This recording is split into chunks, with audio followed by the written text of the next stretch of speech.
Makes his money and what he does with it. Drew Griffin has part 2 of his investigation.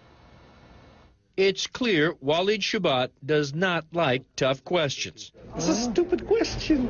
He became even more defensive when we began asking about his foundations, his tax-exempt status, and all the money he is making. He has turned what some might call hate speech into a career, trading on his past to advise law enforcement officials and religious groups about the threat of Islamic radicals. He says he was a Palestinian terrorist jailed by the Israelis, but it's a life story based on very little evidence. But it sure pays well. Tax records filed by his business partner reveal his speaking engagements earned more than $560,000 in 2009. So where's the skepticism? If somebody collects $500,000, you think it goes to my pocket? It's absolutely untrue. Like his answers, his tax return is vague on specifics, and his various businesses and foundations, well, that's vague too. How much do you get paid for these speaking engagements? Not that much. Probably, if you look at my salary, I make like probably what a gas station makes or a garage makes. I mean, everybody thinks I'm just raking in the dough, which is absolutely incorrect. Yeah. The Waleed Shoebat Foundation, is that a charity? Waleed Shoebat Foundation is part of the FFMU. And what does the FFMU do? Basically, we're in the information, and we do speaking, and we do also helping Christians that are being persecuted in countries like Pakistan. And we help Christians who are suffering all throughout the Middle East. And how do you do that?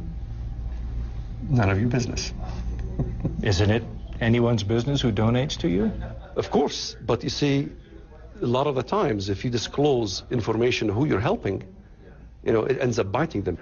The business, in fact, Shoebat leaves up to his manager, Keith Davies, who was down the hall selling Shoebat's anti-Islam books. When CNN had specific questions about the business, like perhaps the names of the high-ranking generals and experts he said are on his board of advisors, well, Shoebat said get the names from Davies. Waleed said that you would be able to tell us about your advisory board. You guys said you have generals and other high-ranking officials. Correct, yeah. Can you tell us who they are? Off the top of my head, yes. Let me see. I'm trying to think. The name's gone blank. They'll come back to me in a second. Major General I can't remember.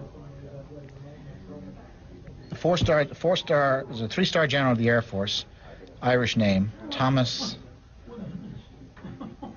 I usually know these off by heart and straight up. Davies did come up with one name, a pilot, but no contact details despite repeated requests from CNN. We made calls to the individual anyway, but he never called us back. The group's public tax forms lists only Davies and a real estate developer as board members, both with the same address.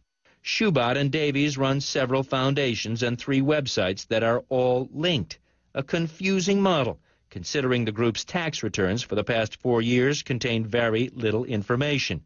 In fact, while Shoebat has a foundation bearing his name, no tax forms could be found on public sites. Davies said they are merged together. The other question Waleed said I should ask you is about the money. We won't. You don't ask anybody else here about the money. Well, you have all these foundations, and I'm trying to find out where this money goes in terms of charity. What is the foundation? Well, most of the money is used to help persecuted Christians in the Middle East that the media doesn't want to talk about. I'll talk about it if you can give me any information about. Yeah, we have a website that you can have all the information about what we do on our website. It's rescuechristians.org. I read that. It's very unspecific as to what exactly is going on, where the money is going. Keith, I got to ask you, because I do a lot of this type of reporting on charities, organizations that collect money for various funds. Everything is not very transparent. Are you running a scam here? Oh, absolutely. A big scam. I'm not answering more, but you're trying to scam us all the time. We are a very legitimate organization. We've been around for 8 years. Well, 6 or 7 years, Forum for Middle Eastern Islamic files with the IRS, and you can have a look at the forms. I can even send you a copy of the tax returns if you want. He never did, but we found some on other websites. The money is coming from universities and churches and from your tax dollars. Some of his appearances are paid out of Homeland Security grants. The DHS in South Dakota told us Schubot was paid $5,000 plus expenses to speak at this event, and he was given security. But Schubot told us, no, there's no expenses they paid. The hotel I pay myself. The hotel I paid today myself. The bigger question may be why Walid Schubot is in South Dakota teaching a bunch of cops about Islamic terrorists, a state that has so few Muslims. The local newspaper here in Rapid City says only a couple of dozen live here year-round. Jim Carpenter is South Dakota's Homeland Security Director. What was the point of bringing him here? I think he brings a point of view that certainly is not necessarily mainstream. It's not a South Dakota-based point of view. He brings in commentary about living and being raised as a Muslim and then converting over to Christianity. So why would someone's religious conversion be important to a Homeland Security conference in Rapid City, South Dakota?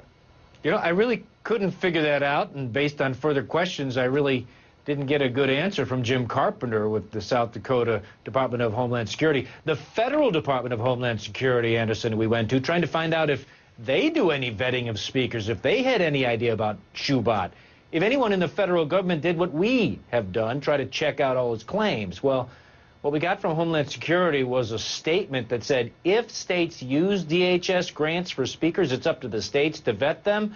We also got this: if training programs do not meet these standards, DHS standards, corrective action will be taken. We have not and will not tolerate training programs, says the DHS, or any DHS-supported program that rely on racial or ethnic profiling. Anderson, based on the 3 sessions we sat in on with Walid Schubot and our interview with him, we can tell you he does advocate profiling and flatly being suspicious of anybody who's a Muslim. And his reaction to you kind of turned ugly. Yeah, it sure did. Not just him, too. South Dakota's Homeland Security people, they actually tried to keep us out of the conference.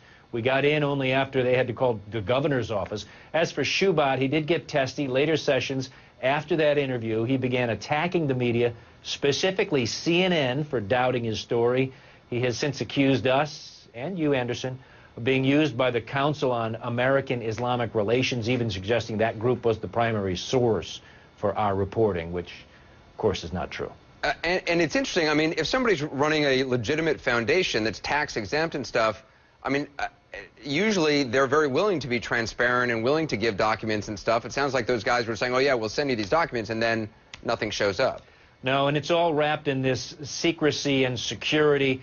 They're under the impression we're asking for the names of some Christian families in the Middle East that are being persecuted. We're not. We're just trying to figure out where is the money going, because we cannot find out where this money is going. Well, it's also interesting in your piece, because Schubot said, oh, well, this foundation is part of this other thing, and it pays for speaking and teaching, which basically is what he does, and also helping Christians.